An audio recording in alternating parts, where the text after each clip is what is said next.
Now we have our layer stacked image here. So all the layers are together in one instead of being separate files that are brought in by the header file.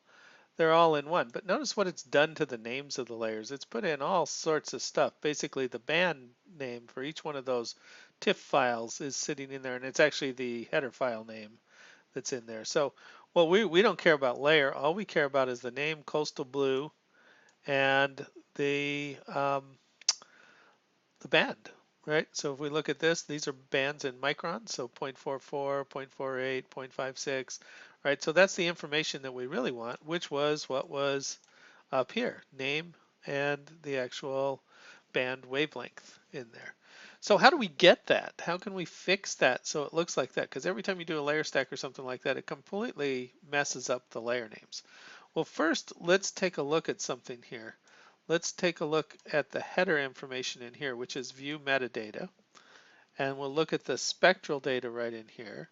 And notice here's the layer band names right in here. And I'm going to widen that out. So, and it has to get really wide for us to be able to see it, right? So now we can see the whole band name, and it's kind of a mess. Notice that the actual wavelength of the band is over here in its own column. It's in the header file in a different column. And then this is the width of the band right there. And then right in here is the gain and the bias. So we have both of those things in there. And the radiance gain, radiance offset, or bias right in there. And if you keep going over here, there's actually reflectance gains and reflectance offsets. They just don't show in the table. So if I want to get that information out, I'm going to go export selected node to a file. And I'm going to save this to a file. And I want to make this MV spectral data or Landsat 8 bands 1 through 7. So that's what I want to save that as.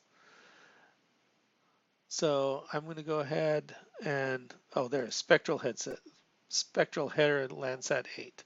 That's what I want. So I'm going to save that guy as that. I'm going to replace that. Okay, and that's going to take all this information that was in here out here and put it into a file. So let's go look at that file. So here it is, spectral header Landsat 8. And here's all this information in here. But it's got all this junk in it and everything. So we don't really care about that one. Let's go back to the original one that was all nice and tidy instead. So if I go to this one and I go in here, view metadata, it'll come up with the metadata. And there's our nice names right in there. Just simple names, right? So that's what we want. Coastal aerosol, blue, green, near IR, that kind of stuff. So let's export that node. If I export all nodes, I'll get all the data, including all the projection information, which sometimes you want. It's like basically like sending that out. So I'm going to just rename my spectral header data for Landsat this one, and I'm going to go save. We're going to just save over the top of it. I'm going to close these guys because I don't need them anymore. And now what I need to do is go take a look at that. So I'm going to open it up now, and now see my band names in there are simple. Now what I need is just a file that just says coastal aerosol blue green blah blah blah, because the header already has this what the wavelengths equal, right? So that's what's being read into that table. So I don't need that.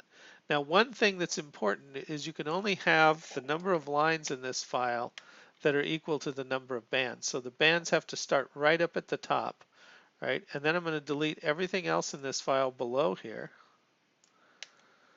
And I'm going to do a file save as, and I'm going to do band names for header Landsat 8, and I'm going to save that. Sorry about the ding there. And then I want to get rid of all this band names stuff, right? So let's just go ahead and kind of start from this side, hit delete, start here, go back, hit delete. You could search and delete for this too, but this is just about as fast.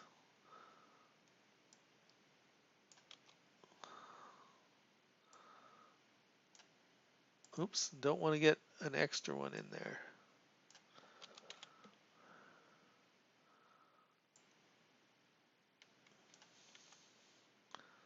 And just about got them. Okay, then I'm going to just go File, Save, because I renamed that already. I'm going to close this guy, minimize that guy. Okay, so now I want to rename these guys. So I have to go over here, and I'm going to go over here, and I'm going to go Edit. And what I want is edit the NV header.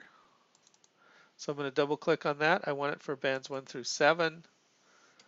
Open it up. It's got here band names down here. These really long names. A secret text box right there. I'm going to open that.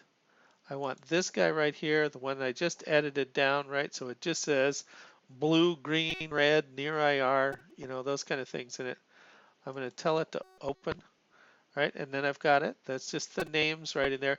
You have to make sure, though, that your bands are in the order that the band names you're putting in are in there, right? If your bands are not in that order, you're going to name things differently and you're going to kind of destroy your entire file. So you have to be careful about that. But anyway, I just brought that in. I'm going to tell it OK. And then we'll go back and we've reloaded it now. So there's our original. And here's our new layer stack. There it is. It tells you what it is, coastal aerosol. And so I can do that no matter how many times I take this thing down and subset it or do whatever. I can just use that file and rename these things instead of typing it in all the time, and I'll get these nice names. Okay, so I got that, and the next thing we're going to do is subset it. So now we know how to rename the bands easily.